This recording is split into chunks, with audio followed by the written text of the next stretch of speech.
ప్రభుత్వం ప్రతిష్టాత్మకంగా చేపట్టిన రైతుల భూ సమస్యలను పరిష్కరించేందుకు ఏర్పాటు చేసిన భూభారతి సదస్సులో భూ సమస్యలపై దరఖాస్తు ఇచ్చేందుకు వచ్చిన రైతులు అనేక ఇబ్బందులను ఎదుర్కొన్నారు. సిద్దిపేట జిల్లా బెజ్జంకి మండల కేంద్రంలోని రైతు వేదికలో శుక్రవారం భూభారతి సదస్సులో రెవెన్యూ అధికారులు దరఖాస్తులను స్వీకరించారు. భూ సమస్యలపై పెద్ద మొత్తంలో రైతులు రైతు వేదికకు చేరుకున్నారు.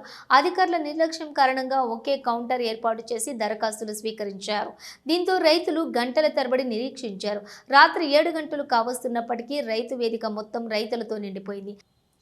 అధికారులు మరో 2 కౌంటర్లు ఏర్పాటు చేసి దరఖాస్తులు త్వరితగతిన తీసుకుని ఉంటే రైతులకు ఇబ్బందులు తప్పేవని సిపిఐ బెజ్జంకి మండల కార్యదర్శి భువనగిరి రూపేష్ తెలిపారు. పెద్ద గ్రామం 4 రెవెన్యూ గ్రామాలు ఉంటాయని తెలిసి కూడా అధికారులు నిర్లక్ష్యం వహించారని ఆరోపించారు. దరఖాస్తుల స్వీకరణకు 2 రోజుల సమయం కేటాయిస్తే బాగుండేదని రూపేష్ అభిప్రాయపడ్డారు.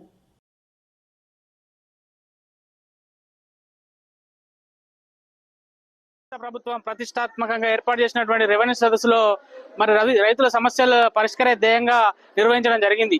కానీ ఇక్కడ బెజ్జంకి మండల పరిస్థితి భిన్నంగా ఉంది. బెజ్జంకి మండలం 4 గ్రామాలతో శివారు గ్రామం పెద్ద గ్రామం. కానీ ఇక్కడ రైతులకు ఇబ్బంది కలుగుతా ఉంది. పూర్తిగా పొద్దున వచ్చి సాయంత్రం వరకు పడిగాపులు కాస్తా ఉన్నారు.